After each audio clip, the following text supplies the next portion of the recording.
Okay, welcome back to the Hogtown Podcast, episode 57. We have another guest in the house, former chief planner Gregg Lintern, now a man of many thoughts and contemplation. Maybe you could tell us a little bit about what you're up to, but you were in your last professional role, chief planner of the city of Toronto. Yeah, I was up until the end of 23, the very end of 23. Yeah. And for the sake of just background, how long were you in that role, and where did you come from prior to going into that role? I was in that role since September 2017. Okay. So I guess you'd call that about 7 years or Right. ish.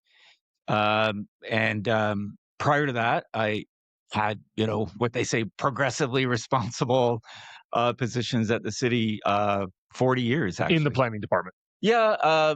Before amalgamation, for those of Right, you who right. remember those days, I started actually in the city of Etobicoke, former city of Etobicoke, Mayor Bruce Sinclair. Okay. So And then Doug Holliday, way back that? Yes, Stephen's father. Stephen's father. Dennis Flynn, I think, was Metro councillor. Okay. Like all these, Lindsay Luby, all these names come flooding back into my brain from the 80s. But I did a stint there in the 80s. And then I was interested in what was going on at the former city of Toronto. I guess I made the jump in 89. I remember an advertisement they were hiring planners. Yeah. At the time, "Come join the leading edge" was the name of the advertisement. So Toronto was the leading edge, not Etobicoke. Yeah. I'm not commenting on that. I love Etobicoke. I was born. We grew up in I was Etobicoke. born in Rexdale, so I'm not going to knock anything to do with Etobicoke. Before it was known as Ford Nation. Formerly Fords Rexdale, yeah. Rumor has it the Fords were there. Yeah. So I jumped to the former city of Toronto, worked there in various planning roles, different neighborhoods, downtown, midtown, the Annex, Republican Army, Republic of Rathnalle, all these different. Yeah. And Annex in Jake Jacobs' days, would that have blown up, or was she before? She was alive then. Yes. Okay. Yeah. And then I'm just trying to recall what happened next, but the amalgamation happened in That's the late 90s, right? 98, I think, first day, and Mel became mayor. Yeah. That must have been a mess from just an internal. I can only imagine. Absolutely. I can only imagine the internal process it was and coordination and chaos. I think. Yeah. In a way, like it was 5 cities into one.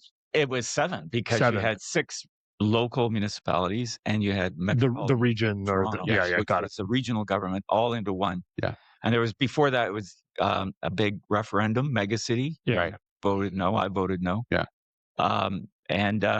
So we all kind of got on board with the mega city, and there was a whole organizational and cultural transformation that you might argue is still, the roots were so deep. Yeah.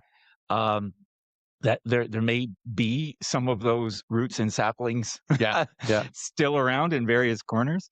But you see it in the zoning bylaw. You see it in the zoning bylaw when you stumble on you do see it in the zoning bylaw. Or even the idea of like different committees of adjustment sections, different community councils. Yeah, community councils. I mean, there was always that jurisdiction of community council. What's the right compromise to maintain local control? But after that, I just to finish that part of it, I went to different geographies, and then became I guess it was manager of downtown for about 5 years, and that was kind of right when all the podium tower stuff was starting to emerge, and tall building guidelines and all that stuff. Right. And then the downtown secondary plan was a big. That came later. Okay. That came later. Okay. But I think it was around 2005 at the time I was asked, or I took a competition and became the director back in Etobicoke. Okay. So I went back to Etobicoke, second tour of duty, and went to become a director out there for 5 years. So that was Humber Bay Shores, Woodbine, Right. Woodbine Live, I think it was called back then. Yeah, early 2000s. Bunch of employment lands, stuff. It was a lot of fun, a lot of great people. And That would have been the beginning of the sort of transformation of the Park Lawn area. Yeah. I mean, Christie's was still Like I still remember the when old motels on Lakeshore when we were growing up. Yeah. In that Oh yeah. stretch, I mean, right? the motel strip had started to transform well before that. I was actually in on what we called an urban design round 2, where we, together with all the landowners at the time, didn't quite like the way it was manifesting itself. It was like the, Quebec seigneurial land pattern, like long strips. Yeah. So you're getting condos that were locating on the old motel sites. Yeah. Boom, boom, boom, all in the kind of eastern half. Yeah. And I think everyone was agreeing that they didn't like the way it was really manifesting itself with the amount of density that was there. And, back in the day, the city and TRCA and Metro, whoever was involved, took the frontage, through a process of land taking, and created that park, which is beautiful. Yeah. But the result of that was plowing all this density onto these strips. Yeah. Not really the best urban design outcome. Agreed. So that second half, I was involved in this rethink, and we got together with the remaining landowners and got in a room, and literally, I think we went up to the top of the Palace Pier, actually, and banged out a new urban design plan that actually placed buildings. And it wasn't a debate really at all about height and density. You can see that now if you go there. Yeah. It was more about where should the buildings go? Right. Yeah. What should the ground plane look like? Yeah. Can we get some more roads? Yeah. And walkable public spaces? Yeah. Make it more of a neighborhood. More of a city vibe than this weird Yeah. thing that happened in the first half. Would that have and it included all got approved. Would that have included the Christie Cookie Factory at that time, or No, that was plan would have just been south of totally Lakeshore. separate and later through. I mean, still ongoing discussions. I think it was a planning housing committee yesterday. Yeah, it's still in the news, and I mean, all the planning approvals for an enormous development have been tied to, I think rightly so, the creation of the Park Lawn GO station. GO station, totally needed. If you, that's a sort of don't put in place transit, you can't reasonably expect that to work. We needed the GO station there 10 years ago. Yeah, I mean, there's one over at Mimico on Royal York. Well, it's funny. We've got a tower site at Long Branch, where there's been a GO station forever, and there is no high density. And now there's obviously plans coming together to put towers near the Long Branch GO train station. But it's been a long time coming for Park Lawn. Yeah. And then, I mean, we're jumping around a little bit, but then the other after manager downtown became a director in what was then called Toronto East York District. I did a stint as acting chief planner in 2012, I think, before Jennifer Keesmaat came along. And then Jennifer was the chief planner through that period of time. Yeah. 2010s, 12, 17 or the so. Rob Ford days. Yeah, then there and thereabouts. With the and in early Tory days. In early Tory. Yeah. And then all that subway stuff and transit stuff. And then chief planner after that. So it's been what you get taken with is you move away from granular work into more citywide policy work, generally speaking, and strategy and interaction with council and the mayor. And you get to, I mean, the advertisement for working at the City of Toronto is that you get to try so many different things, work with so many different people. Right. And the geography, like I took geography at school, so I love geography. Yeah. And you get to experience, vast differences of the vast differences in diversity of Toronto. Toronto is not one locality. Like they created one municipality, but it is not one place. Yeah, that's right. By any stretch. Yeah. Politically, culturally, socially. So, you could be in a location in Toronto, like a ravine in the Rouge, and not really know where you are. You could be anywhere. You could be on a street in Cabbagetown. You could be on a suburban street in, off of Richview in Etobicoke. It's all varied. Very different. But there are patterns. There's great, I don't know, I'm sure it's available somewhere. There's this great pattern map of, speaking of maps.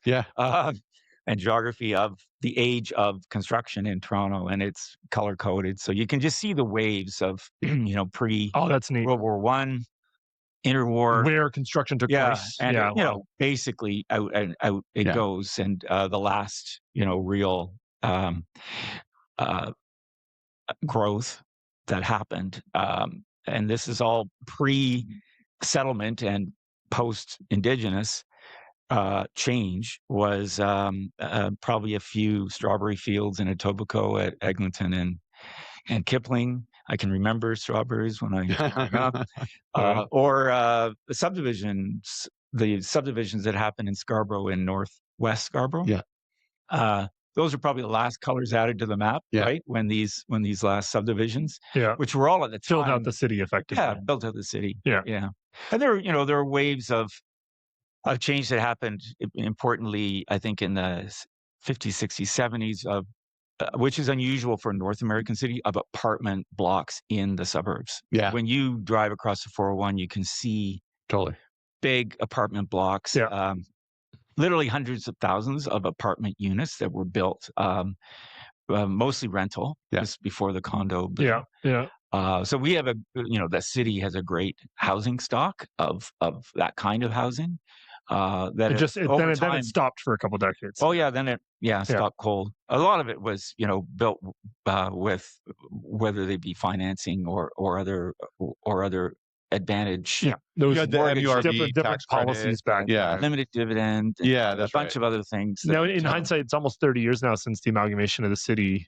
We're too young to have been involved in the politics of it back then. Really, I didn't know that. I actually do remember I was 11 when we amalgamated. Well, I think I lived in East York, and I remember the debate, and the mega city, again, as a young person, not really getting it, but I do remember. But I'm curious now, in hindsight. Good decision, bad decision, 30 years later. The benefit of having multiple municipalities, more local decision making versus. How do you think about it? I'm going to say that I'm a futurist, and I think that there are aspects of local democracy and local management of issues that are important and need to be reflected. But there's also an exchange of interests that have to take place, and those interests typically, there are all kinds of different interests in planning, but some of those interests are much longer term, right, over the horizon stuff that you can't see.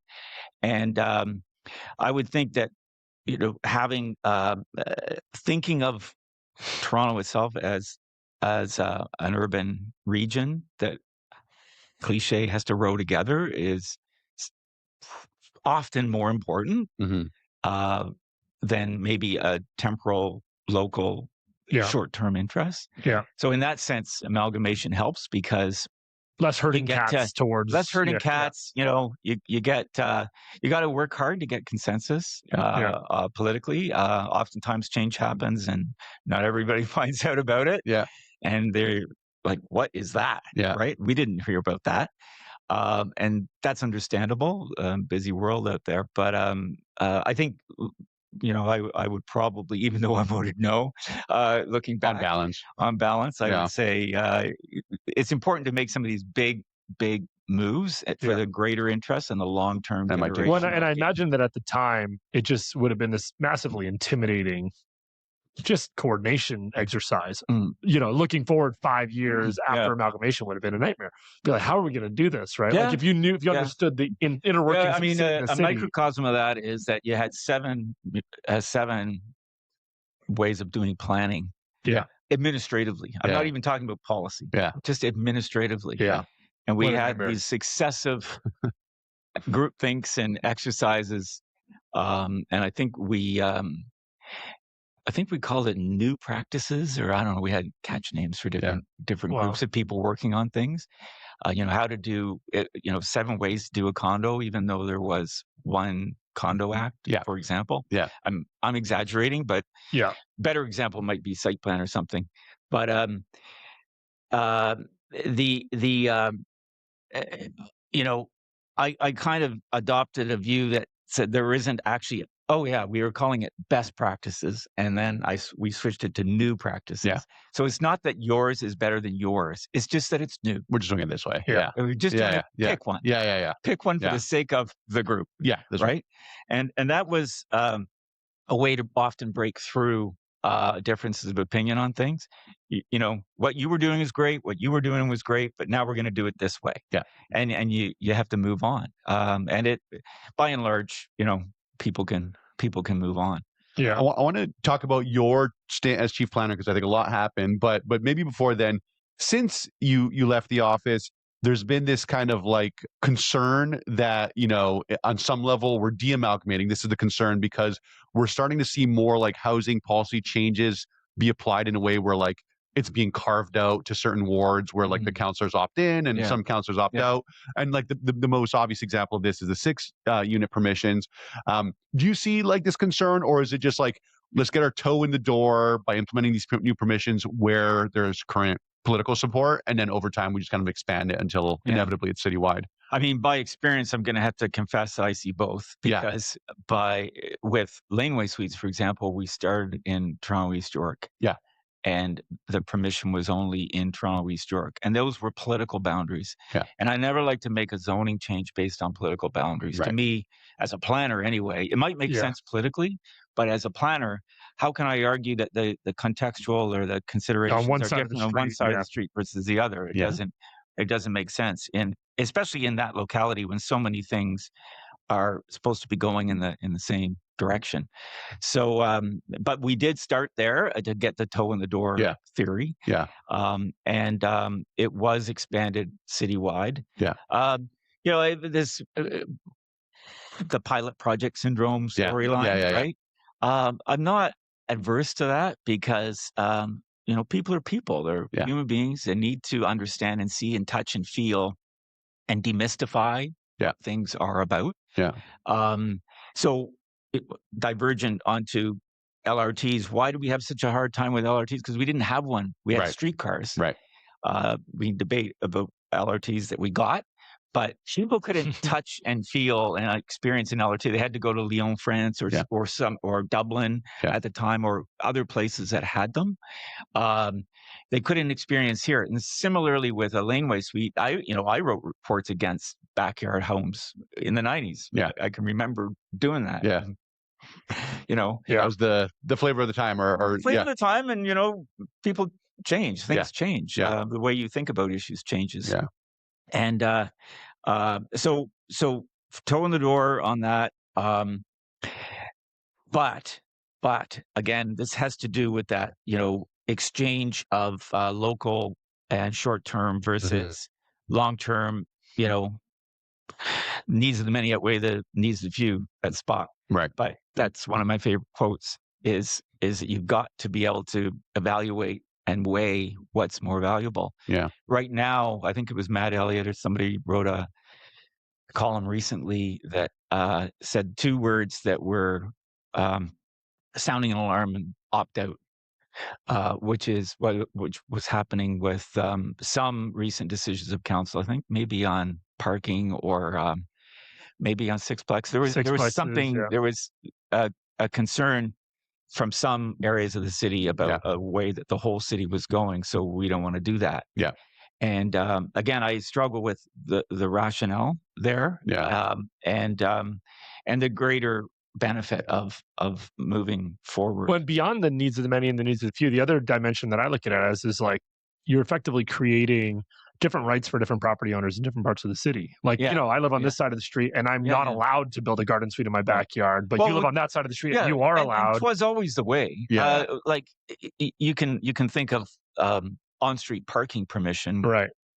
Governed in the former city of Toronto was always different.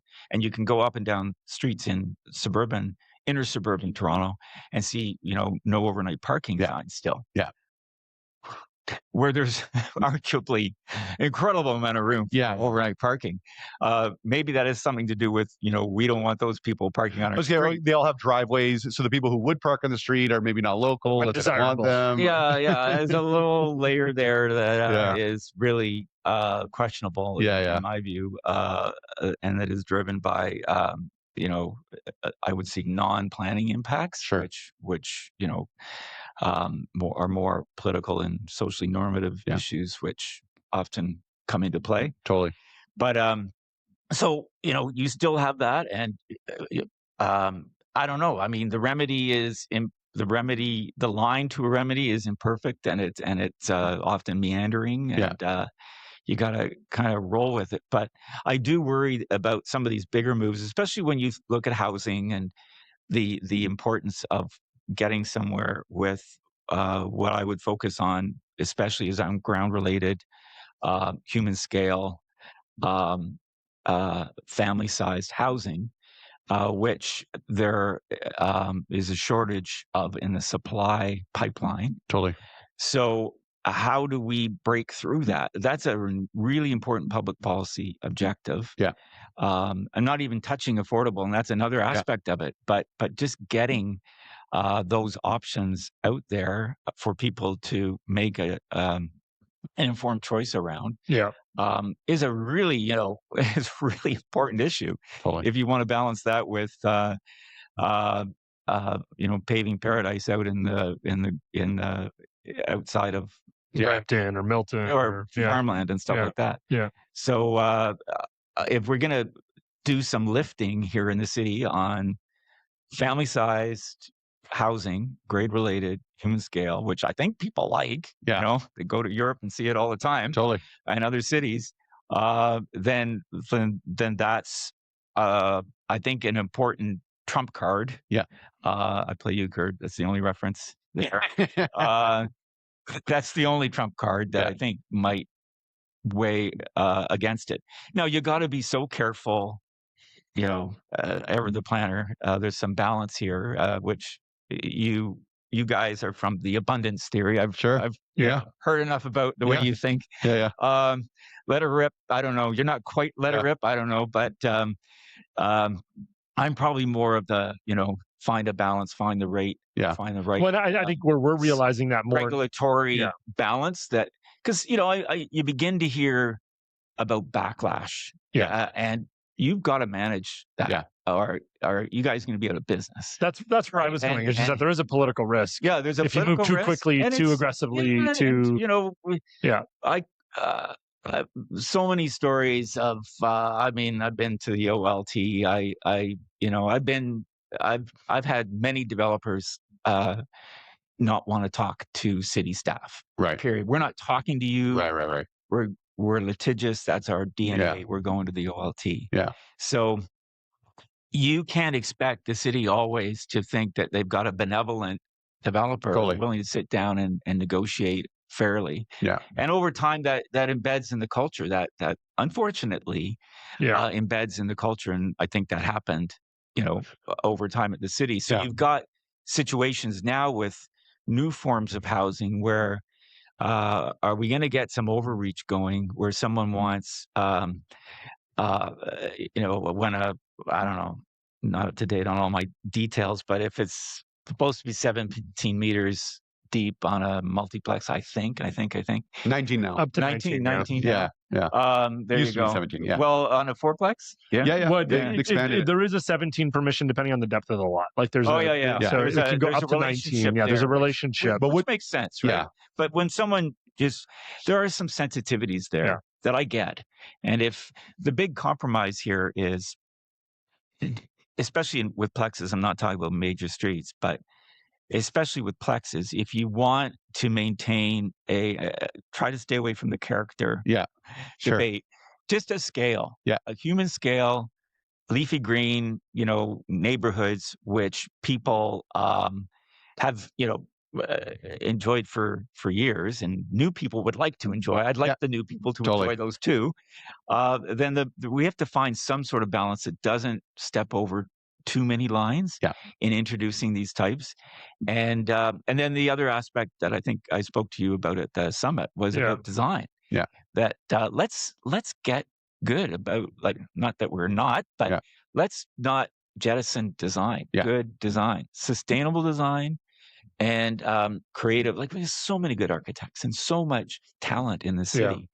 And new folks bringing their skills to the city. Well, because I also think that goes a long way to bringing the public along, right? Yes, absolutely. One thought on this, because like there is the like abundance, let it rip, versus like more like one thing I think about, and I'd like your take, like if there are certain outcomes we want to see, let's say more accessible units, more family size units, like the way I think about it is one way to get there is you make those things easier to do. So like one very specific example, but it's generalizable, is like we have much larger and more expensive elevators in North America than the rest of the world. So if elevators were cheaper, without any new regulation, we would put more elevators. Like you don't build 3-4 story buildings in Croatia without an elevator, but we do it here all the time because elevators are so expensive. So it's like you could either like make a change so that elevators are cheaper and smaller and more economic, or you could like require elevators by law. Right. And it's the same thing on like family size units. Like one of the things that we see that kind of like squeezes units are egress requirements, like the double stairs. So like, should we spend more time on enabling, frankly, building codes that have existed in the rest of the world forever and have led to family size units,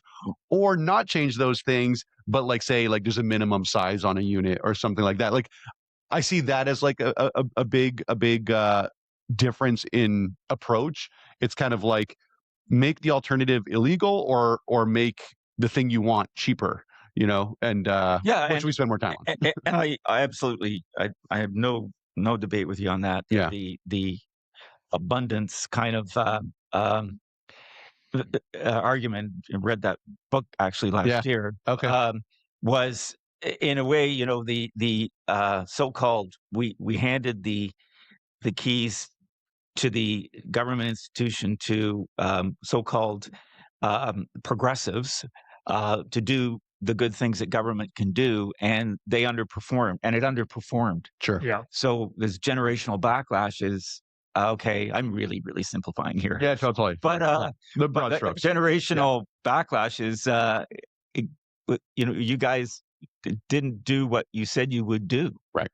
So get out of the way. Right. And I think a better retort would be, let's work together. It sounds cliche, but let's work together to make it work better for everybody. Yeah. Because get out of the way is a really simplistic, agreed, somewhat dangerous, I think, approach, which isn't going to necessarily address some of the sustainability and inclusion, environmental and social goals that planners think about. Necessarily, some things are going to drop off the table. Yeah. Then you're going to be back at it again. Yeah. As the pendulum bloody well swings back again. Yeah. And we're going to be back at each other's throats again. Yeah. Not liking what the government did this time. It's just not a road to a better outcome. And in a way, I think, and what you raise is in the hands of government, but not in the necessarily in anything that the city of Toronto is going to be able to deal with. Mm-hmm. If it's building code, it's both federal and provincial. Totally. Yes. And if it's technology, the city can pilot and experiment and get its plan examiners and building officials to, as they recently did with Pamela Blaze project. Yep. Alternative solutions. Find alternative solutions. But, think of the energy. Yeah. The energy. Yeah. When really a provincial government, any provincial government, I don't care what their stripes are, or any federal government could just come up with code solutions that address fire appropriately, as they do around the world, that address egress, that address elevators, sure. and on and on. None of this is to do with zoning. Correct. None of it's to do with zoning. And these things will be lifts, excuse the pun, but real lift to the affordability. Yeah. Not it's small a affordability of the projects that you want to build, and you can maintain as the private sector needs to do, if it's going to work, a profit margin. Yeah. But at the same time, deliver a sustainable better product, and demonstratedly around the world, a project that works for families, like that new, I think it was Courtyard Blocks. Love it. We had Alicia on the podcast. And the Neptis. The Neptis Foundation. So there's just incredible. Totally. You show that to anybody. It's beautiful in any Toronto neighborhood and say, you could have this. they'd sign up.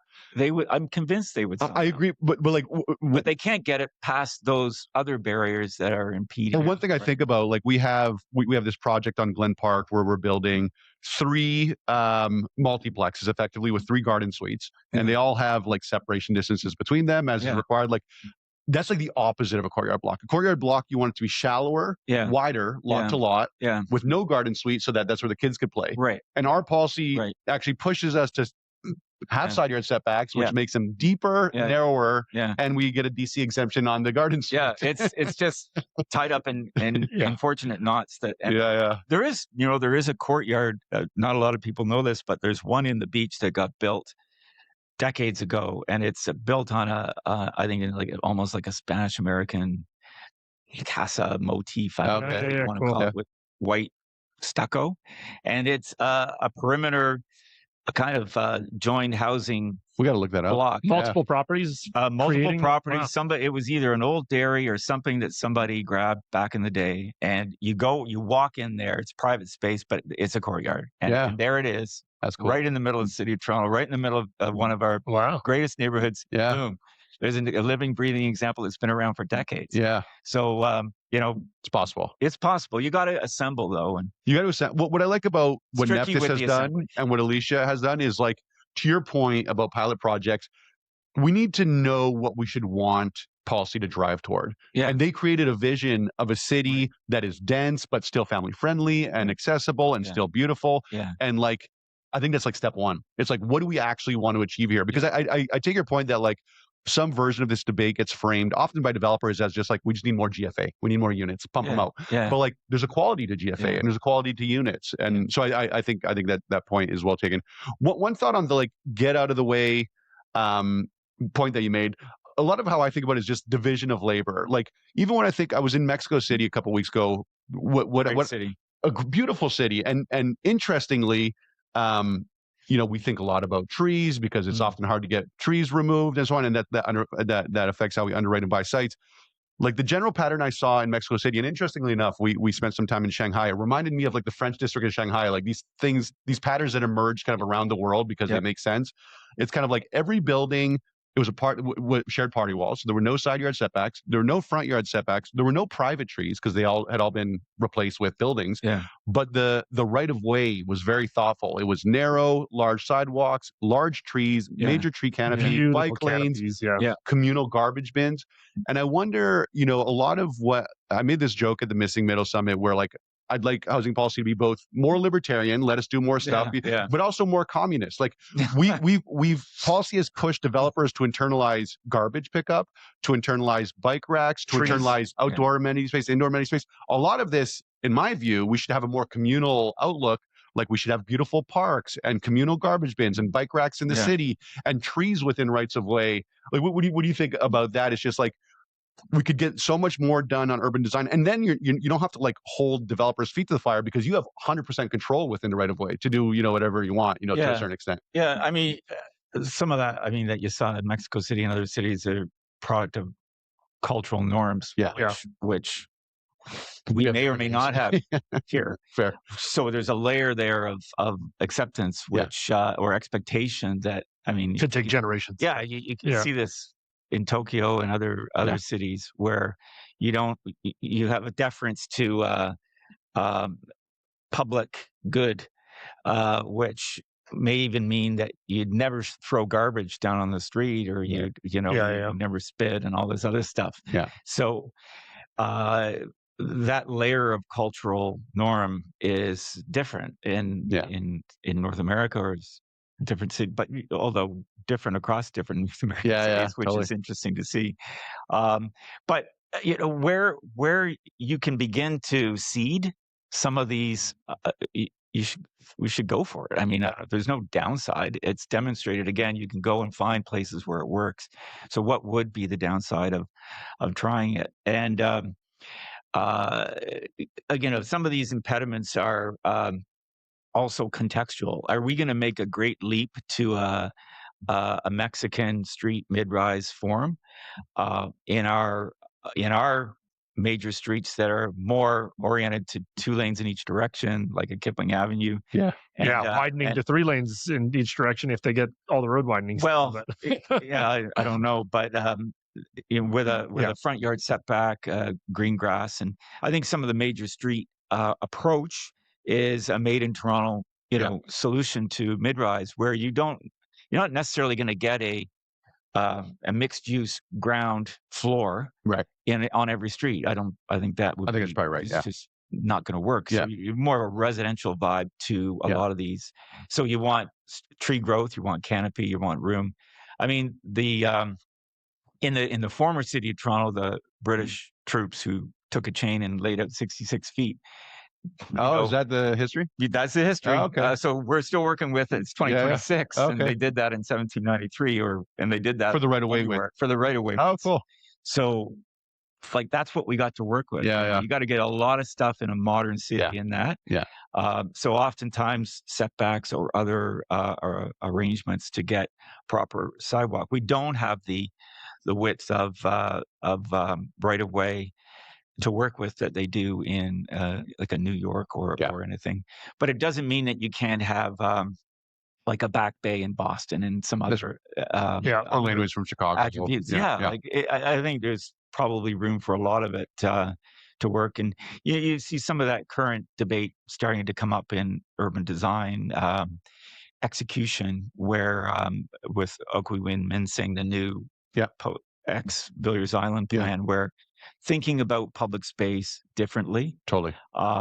Including the fact that they actually, I think, narrowed the right of ways from the original plan, because like planning was going in this kind of like Corktown direction where the right of ways were like really, really streets big. And blocks, and then so Villiers Island or Aquaman Mincing, I think is a very interesting like application of the latest. And we'll see. I mean, jury's out. We'll see how well that works. But I recently been working with Urban Land Institute, the Curtin Urban Leadership Program, it's called. And one of our sessions this year was about, basically called it, can we do density differently? Mm-hmm. And the challenge out to some practitioners who were there from Urban Strategies and some other firms who were there, and the class was, and it's kind of a form of the missing middle debate in a way, but it's about MTSAs, major transit station areas. So we've got in the region about 350 MTSAs. Like, that's a lot. Major opportunity. Yeah, totally. What are they going to be in 50 years? We asked the question, what are they going to look like in 50 years? You're going to wake up, look out the window. Are you going to be happy what you see? Right. I don't know. Is it just going to be towers?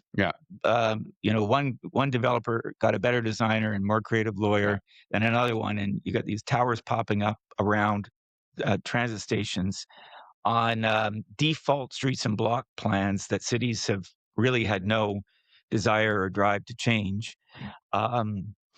with no real community sense of what is this place, and also the infrastructure around there. Is that going to support livability and in a celebratory way? Because some speaker recently from Ipsos Reeds asked the question, is housing something that you desire or just endure?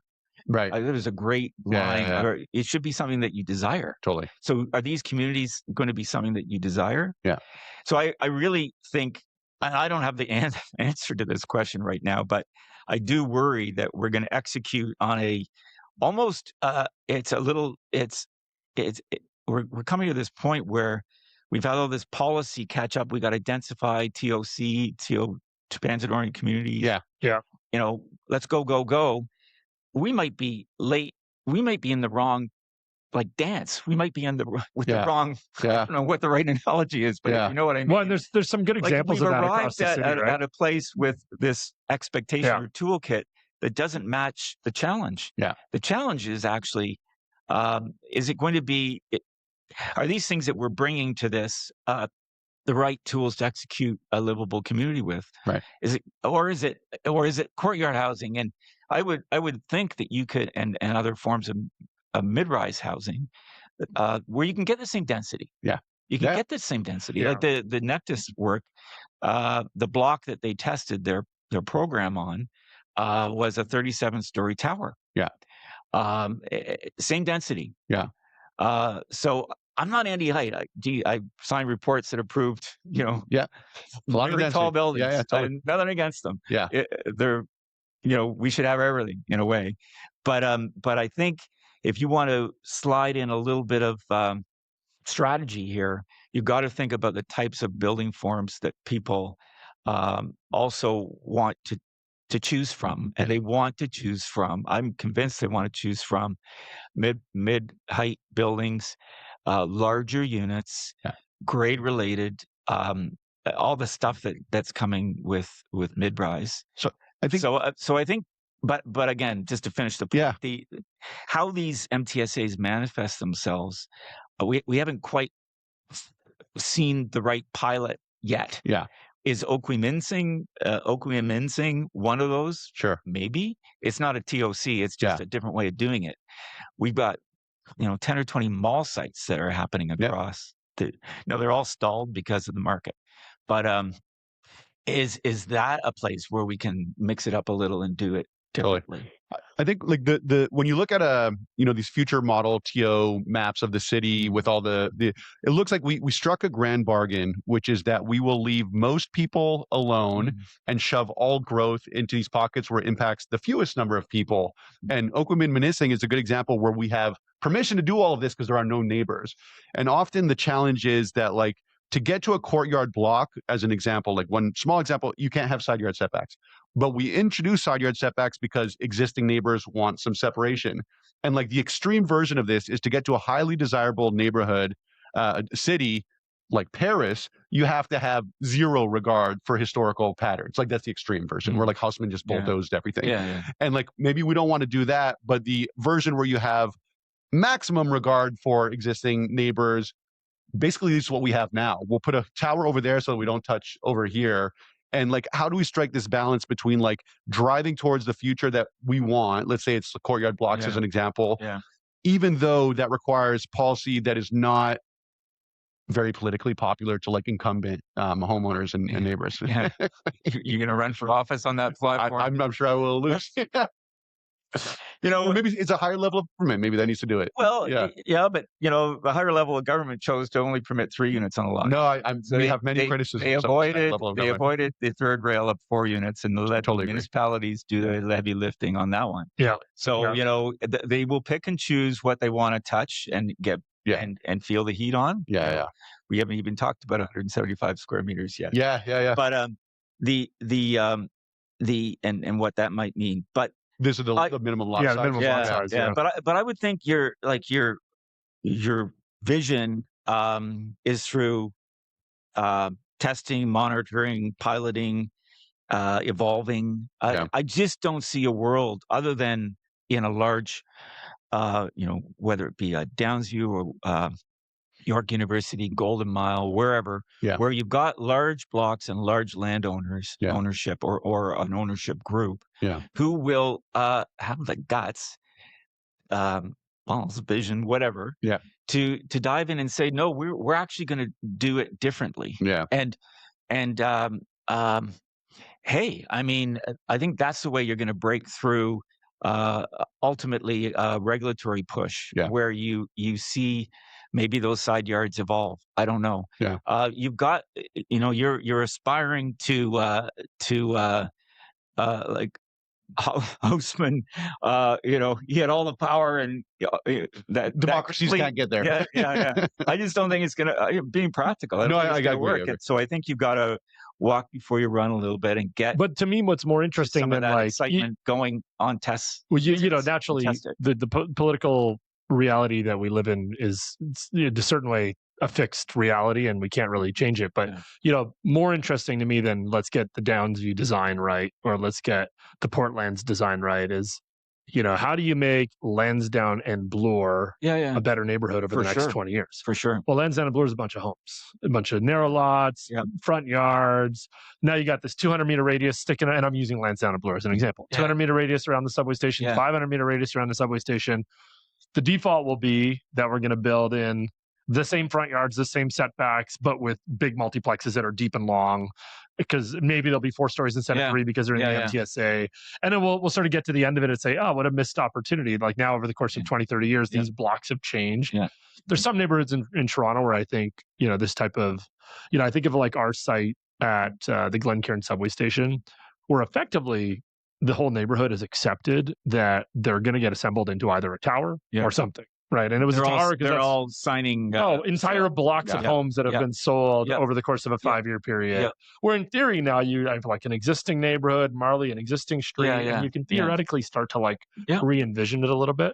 Most of the city, that's sort of hard to imagine. It is. And that's why I said I don't have the answer. I just have the worry. Yes. That you're gonna someone's proposed, I don't know, it's 17 or 19 story building in the middle of Blue Rose Village. Mid block. And it's walking. It's probably in an MTSA. I think it's in both. Yeah, it's in both the Jane and and MTSA. So, but. And no, I agree with you. I just don't know if that's the solution. And I'm not anti, redevelopment of Bloor West Village, but is that we're gonna just have these random? And I have no confidence at all that not that project, but any random developer is going to have the ethos that drives a product or a building in a community that is sustainable and well designed and human centered. Yeah. Not to disparage developers, but people will complain about the standardization that happens in government and the lack of an applied lens. The same thing can happen with the development ecosystem, where you've got an insurance company, financing company, all these folks who are in that ecosystem who are all driven by risk. Yeah. That's all they care about. Yeah. They don't care about anything else. Give me something that has my right risk calculation. And they're going to default to something, I'm going to say tried and true. Yeah. Isn't necessarily tried and true anymore. Yeah. Bland. This is why most condos in Toronto look pretty much the same for 20 years. Bland, but also, totally. But tried and true. Result of a risk-averse ecosystem, which, and many of them have worked out really well. Like they have. I don't want to come across as saying that everything's been a failure. By far, it is one of the things I've liked about the missing middle. There's almost too much randomness to it sometimes. Yeah. You think about some of it that has executed well. Like I walk through areas of the city that I had a hand in some way, shape, or form, and I either feel really good or I look away. And because maybe I saw one thing that we missed, or damn, that developer screwed us on that, or whatever. Yeah. So and that is one of the attractions of mid-rise and middle. Absolutely. Is that there definitely seems to be more creativity happening right now. The room for error is less, but the risk is more and also, controlled. and frankly, if missing middle permissions across zoning, building code, Toronto Hydro considerations, garbage pickup, and so on were addressed in a way that they are in many cities of the world, there'd be much less of a business case for like a sticking out of because like you would just have enough housing. Because less time to absorb and it's cheaper to build. Less to finance in the construction. We think of it as more desirable. It's cheaper to build. It's lower risk. The timelines are shorter. And if you look at cities like Tokyo, politically, they don't have these. I have a proposal to run by you because I'm trying to square this circle between like Chris preparing his platform. What do we want to get to versus what is politically palatable? Mayor spoke. I think side yard setbacks to me are just a horrible idea. You mentioned those a few times. So here's my proposal, and as the former chief planner, would this make it past your desk? If the owner owns the neighboring lot and is going to develop 2 or 3 or 4, no side yard setback requirement between their own properties because they affect themselves. Yeah. Because really the side yard setback in planning, my understanding is like we're just trying to like not introduce too many externalities on neighbors. Yeah. And the part 2 of this proposal, if we get the neighbor to sign a limiting distance agreement and we could do our own negotiation for that, then also that side yard setback gets eliminated. So basically you only get 0 side yard setbacks where every side of the property line opts into it. Yeah. What do you think? Do you think they anticipated that when they wrote the bylaw? They were probably thinking. I don't know if that they were thinking about assembly scenarios in a way. You're drawing out an assembly scenario. They're probably thinking about someone's going to snag 2 or 3 lots, build 60 units, at first 30, now 60, 6 stories. It should have, reasonably speaking, side yard setbacks to something that might still be there for 20 years. But even at the multiplex scale, like, because there I think about it, like we might build not one building across an assembly, but 2 buildings across an assembly. I think that's slowly emerged in the multiplex storyline of that happening. So you've seen a string of them come up. They kind of have this kind I think of 128 Shaw, is it? With the Mod City guys? And they have 3 fourplexes. And the one in the middle has no side yard. Right. It's just in a way, it backs itself up into what is that vision for that major street?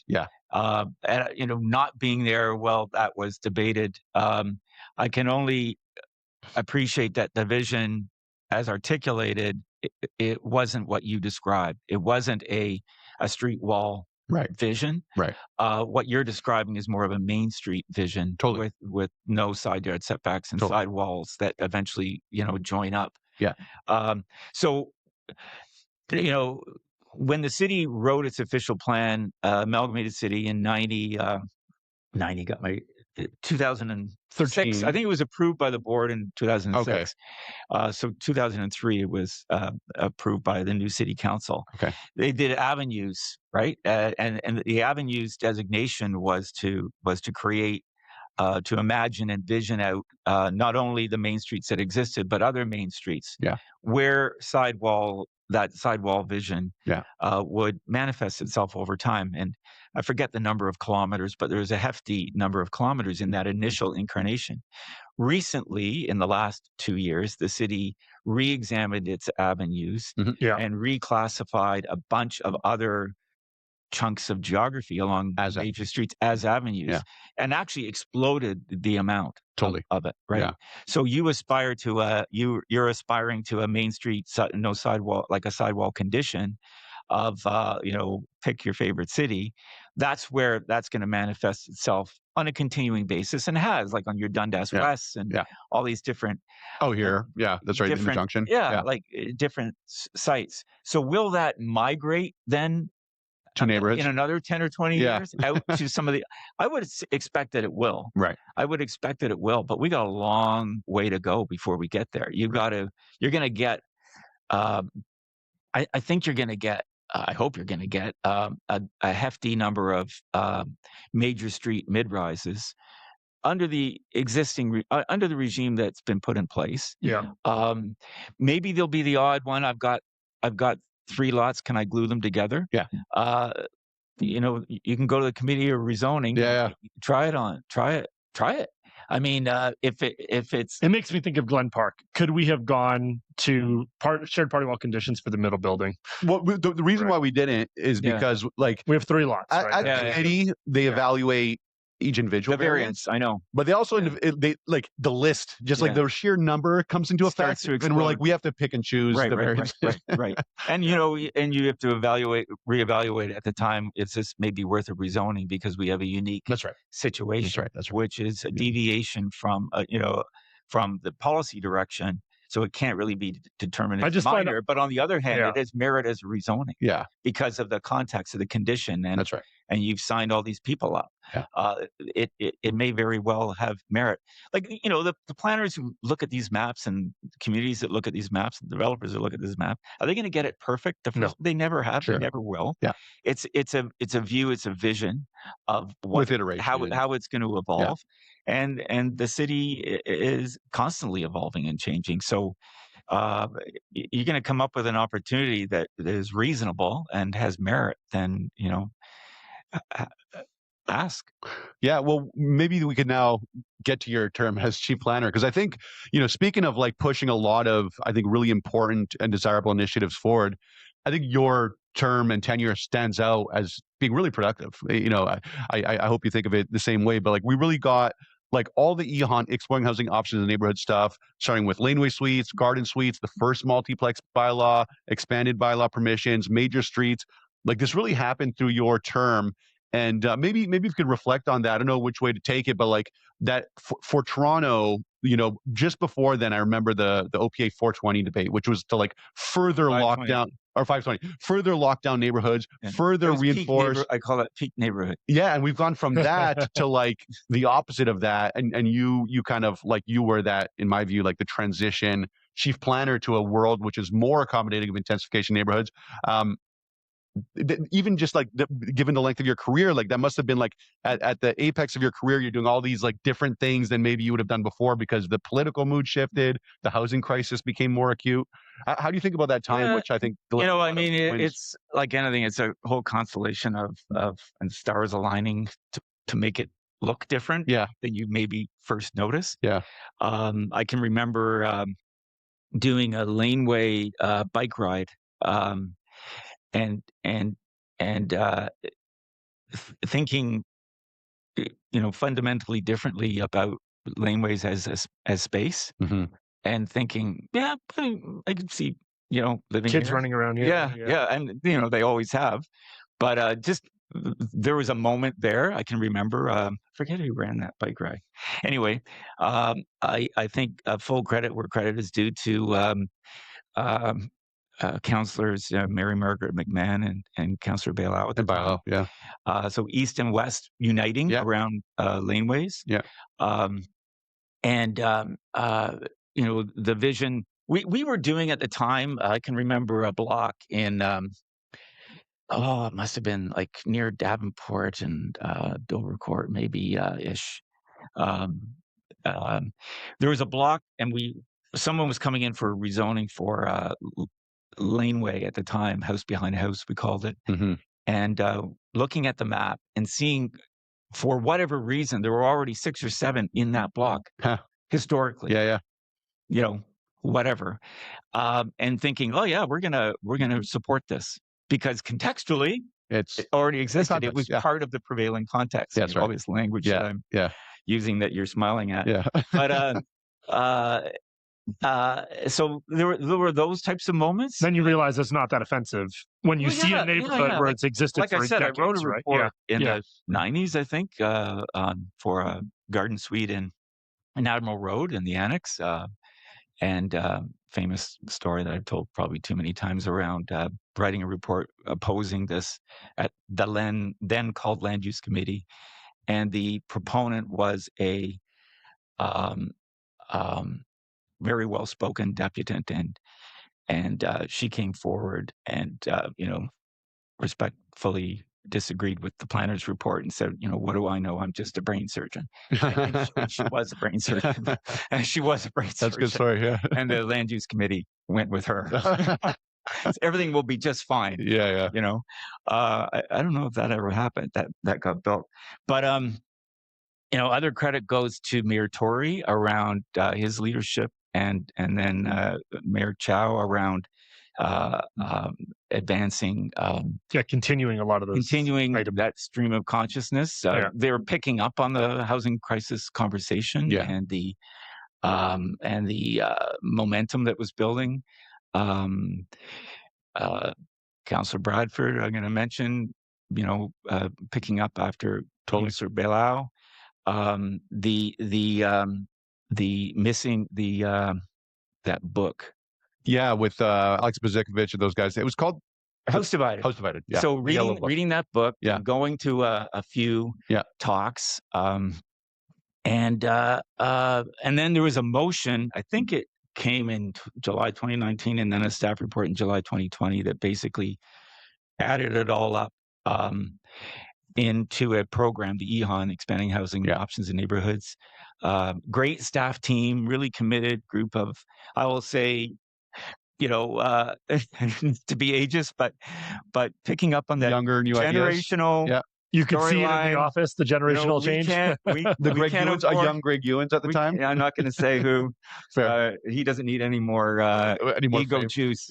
But he's great. He's fantastic. Yeah. But and many others. Yeah. Many others who were expressing, what are we doing here? This policy framework is mismatched with the reality. Yeah. Housing crisis.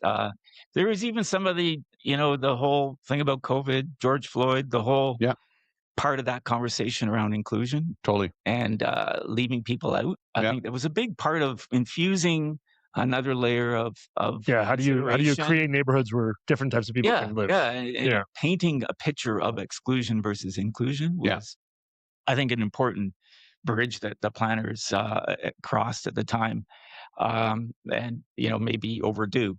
So all of that is the constellation of events that happened, and then a certain amount of momentum. And I can remember a conversation with Gregg about, when some of the finer standards were coming forward on laneway and garden suites, and kind of saying, should we accommodate this or should we do that? And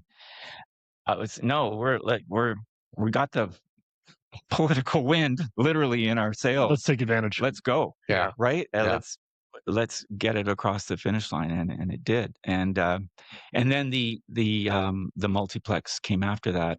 No, that was after Mayor Tory was about a bit of that, and then after he left, his deputy mayor had taken over. McKelvey. Yeah. And but that got across the finish line in May 2023, I think it was. That's right. And, actually, a week before the first Missing Middle Summit. Yeah. And the little things in there around councillors who, again, Councillor Bailau and others who would be listening, I think, more closely to a lot of other voices out there than the conventional voices. Yeah. I think bringing it back to personal experience and bringing it back to what everybody was experiencing at the time. And where are your, clerks going to live? Where are your sons and daughters and employees going to live? Totally. Where are your caregivers going to live? Like that whole storyline, I think, was also important. And so this conventional public meeting discussion that you have around parking and shadow and privacy has to be balanced with the bigger, longer term. Is this a city for everyone? Is this a city for everyone? And the city for everyone it weighs heavy against some of that, and the thought process around what you value and what is normative does shift. So that's well, I think one of the shifts that we've seen very acutely is as we go through even this committee hearing we went through yesterday for our major streets building with Greg Ewan. So I got to say, shout out to him. Shout out to Greg. But too much credit here. He keeps winning. It's funny, those same neighbors that opposed that application, I'm sure 4 years ago would have opposed if we proposed multiplexes on that site. Yeah. But multiplexes have now become they might politically. If we propose it today, actually. Yeah. but you hear this often at committee, right? Like, I'm in favor of density. 4 units is very reasonable. Yeah. But you're proposing 8 units. That's unreasonable. I got an email the other day from a good friend who very upset about a multiplex going in beside his house. Yeah. And they still exist. And it's a very much a live issue. Yeah. It's not at all become a normative expectation. I agree. I mean, it may in some streets where you're not even going to bat an eye. You see 4. Yeah. My guess is within 5 years there won't be a street in the city that doesn't have one. So then it's like you look at the measles map. It's spreading. Yeah. But it might take that long, which means people will just wait. This is legal? That's why I said earlier about the backlash. Yeah. There's got to be some buttressing and some mitigation on this conversation because you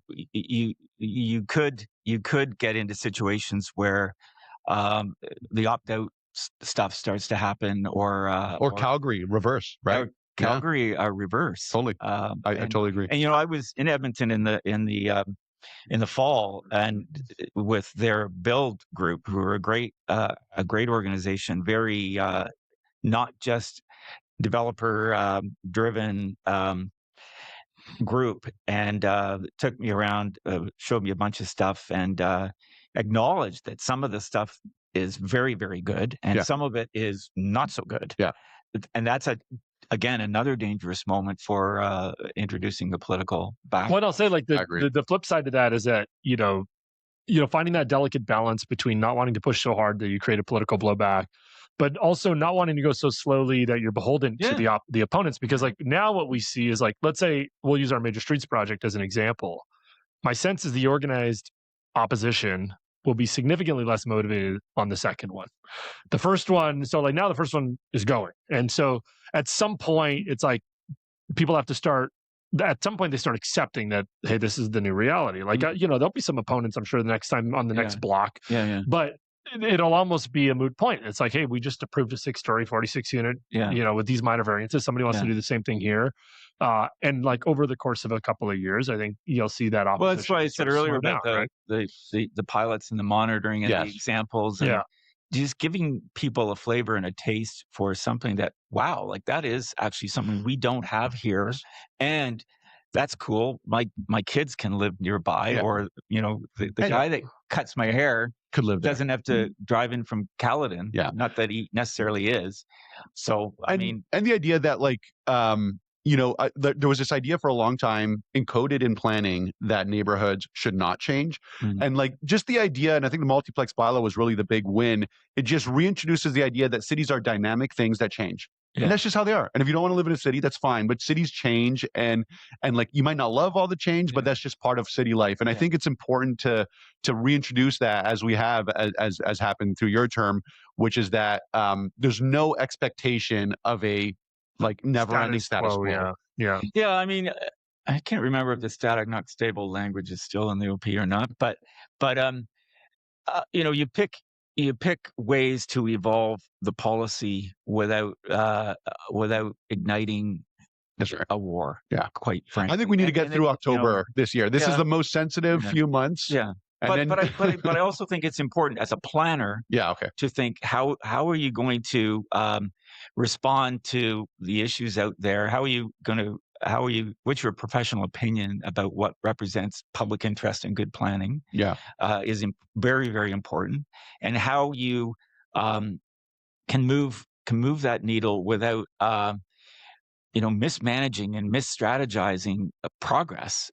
And I don't want to come across as some kind of Machiavellian madman who's trying to engineer every social outcome. I'm actually much more interested in just options and choices being broader without ignoring sustainability, without ignoring social cohesion and economics and everything out. I think that's part of that kind of Venn diagram that you always have to have your head on as a planner, your eyes on as a planner. But it's a challenge to get some of these. I think you can now go and see some multiplexes and some lots of garden suites, lots of laneway suites. I mean, it took 14 years to do what we used to call group homes, multi-tenant houses. Rooming houses, multi-tenant. Not group homes, rooming houses. And 14 years, and just getting that out of the way, that impediment out of the way to what should be a very acceptable way for people with economic and social challenges to live in a city like Toronto. I mean, if not, the alternative is they can't live. Which is again, as a planner, you think, wow, this is easy, but it's not, because you need those other parts of that constellation to come together to make it. Well, and to Chris's point, I think one of the challenges with these things is that you're always sort of like concerned with this 4-year political cycle, and are you creating risk of reelection if you're a councillor or a mayor? But the benefit of that is that once you do get through an election, you have 4 years to just like show proof. Well, one reason I was really optimistic, and enough of a business cycle to actually implement it. Hopefully, before the 2030 election, there will be a lot of examples in the city, and it'll start to feel less foreign. It'll start to feel less intimidating, because you'll see it everywhere. The reason I was, I still think, coming back to your comment about the evolution of the neighborhood, just one final point is that I think the big picture evolution story of the city still hasn't solidified. And I think people will still have an expectation that change in my neighborhood is going to be a lot less. And I think maybe it's going to take a few more years Yeah. to really manifest itself as a narrative, as a storyline. Yeah. You can still hear stories. We didn't know about that. We didn't hear about that. We didn't take part. That consultation wasn't effective enough. Yeah. Like It wasn't notified. It wasn't notified. Yeah. And the normative expectation of that level of change in areas that really have not changed since they were originally built in the 50s. Like imagine a street of 50 footers in Etobicoke or North York or Scarborough. And the first, the first multiplex to land there is going to raise some eyebrows. And so that will play out. They're starting to land. I know some 50 footers in Etobicoke where multiplex right? Maybe let's end on Sorry, this. I interrupted you earlier. No, not at all. Just because I think we're getting time. Speaking of 50-foot wide lots in Etobicoke and Scarborough, you mentioned this kind of like provincial direction on minimum lot sizes or like a maximum minimum or something like that. I don't actually understand. And my understanding when I first read it is that this was something that would be more relevant to subdivision builders where like they could build smaller lots. Yeah. Is your understanding that this could be applied to severance? Because like right now, like consent basically is granted to sever if you're reinforcing the pattern rather than deviating. Is this like, do you read this as a fundamental change to that where like you could just cut that 50 down to like 225s? Even if 50 is a prevailing pattern and so on. Yeah. So I thought you might ask me about this, so I kind of reread some of it last night, and I don't know. Yeah, I don't know. And I think it needs to be challenged, frankly, to find intelligence that I may sometimes depend on isn't quite sure either. Yeah, because there's another shoe to drop, which is the regulation. Yes. The regulation hasn't come. It's only the legislation. Yeah. So there's some description that's been published by the province. And I kind of read it a couple of times and, maybe I'm rusty, but it didn't quite click for me. The scenarios that might play out, including, and, by the time this publishes, maybe it will. Yeah. So maybe this is redundant, but does it mean that you can go in tomorrow and demand a building permit? Right. Is it like that? Right. Which is sometimes, quite heavy-handed way for the province. Like they've done it a few times on very bizarre little detail, which someone called them on. Yeah, that somebody 175 call them, did you? 175 is strange. Like I was surprised by how small the number was because I like the direction, but I was actually surprised by how small. Well, 175. The number is third rail territory, as far as I'm concerned. Politically. Sorry, 175 square meters. So you're talking about like, this is like 100 by 20 by 100 foot lot, 2,000 square feet, but like not by 120 feet, not by 140 feet. The way I think about it, and tell me what you think, that's good, is like, you mentioned this kind of like the post-Indigenous evolution of Toronto, where, because even the strawberry fields, at some point, like downtown was a big forest. And like the way cities grow is large lots just get subdivided, and at some point they get assembled, but then subdivided, assembled, subdivided. Not always. Yeah. I mean, a lot of the even in the city, the subdivisions were originally that narrow. Right. A lot of them. Right. Like the process of number of consents and subdivisions have been recorded by some university student, but that did happen, but not always. And more often than not, there was a block of houses built by a builder on that street. And maybe they did 20 or 30 and they're all the same. Right. That was probably more common. Right. And then the companies got larger and the subdivisions got larger. Right. So up through, Castlefield area and all that, there were lots of, at the time, new immigrant-based companies, small companies building blocks of houses. Yeah. And all, pre-zoning. So they were building whatever could sell at the time, probably. So that, and then you get out into the burbs and post-war, and it's probably more a larger, like where I grew up, Rexdale was Rex. I think his name was Rex Hislop, if I got the name right. Yeah. And he, they laid out big, I think the lot I grew up on was like 40 or 50, if I remember correctly, and deep. Yeah. Right. And the houses were comparatively small too. Yeah. The big lots, small houses. I think this house had plaster walls. Like it was some of the last, early 50s plaster wall houses. Yeah. Right. Yeah. But, so I don't know, like, so does it mean that you can come in and get a permit today for the 175? Well, there's no regulation yet, so you can't. Okay. But when you do, is that what it mean, or is it only for a new condition, like a new subdivision? That's my question. I don't know. Like there's a fork in the road there. Yeah. And then how does it also interplay with other zoning standards and official plan policy that says you can't do that? So if I'm marching off to, if let's say I need a variance and they have to look at the 4 tests, how is that going to play out? Because you may, zoning prevails over the OP in law, but you may find that it doesn't meet all of the tests, the 4 tests, based on OP policy. It might fail. Would it not be then that if the OP is, if it's not desirable use of the land or the other, it seems to me like test. Committee would not be the right. It's basically if this passes provincially, then the OP is now out of compliance with provincial legislation, and would that not spark like an OPA to bring it back into compliance?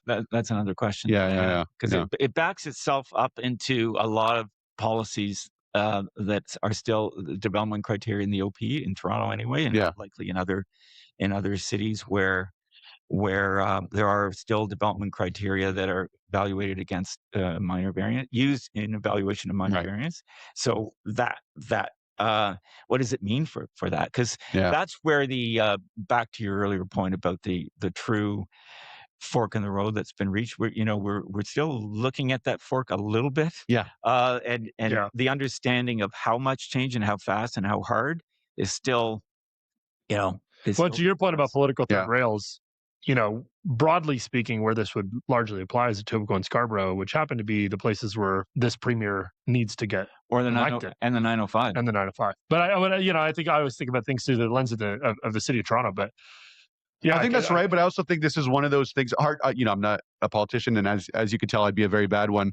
It's one of these things that's so technical that I don't know if it reaches salience. But it reaches salience when it happens next door to your house. Well, right, like that. But then one at a time. There's also a thing called unintended consequences, which planning cities is full of. The best of intentions. That's right. And then, oh my goodness, these are complex systems. What the heck is that? With a lot of variables. Yeah, interesting. Well, that's one to follow because it changes the way you look at a lot of parts of the city. As a developer. And presumably land value, which is this a time for further destabilization? Destabilization? Is it time for devaluation bonfires? Right. I mean, I don't know. I mean, I don't want to be the guy protecting the property value guy, the wealth of the older generation here. Fair. But look, because the flip side of that argument, look at my gray hair. The flip side of that argument is it means you can build those units for cheaper than anywhere else, right? So if I can buy, are we ready? But I mean, that's less evolution. That's more revolution, I think. But it would be a big shift, and I don't know that that's been read entirely.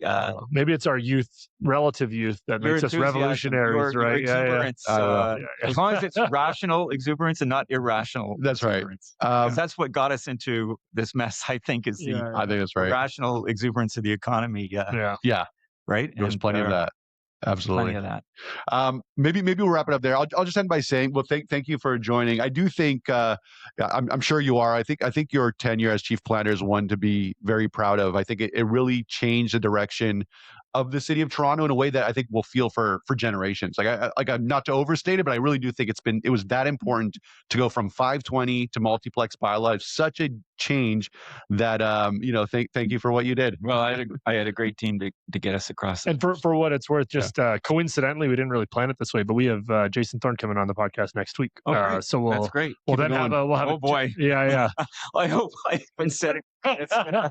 I wouldn't presume that he listens to our podcast. So, so we'll have a theme of former and current chief planners to. Your listeners will just be overjoyed. Exactly.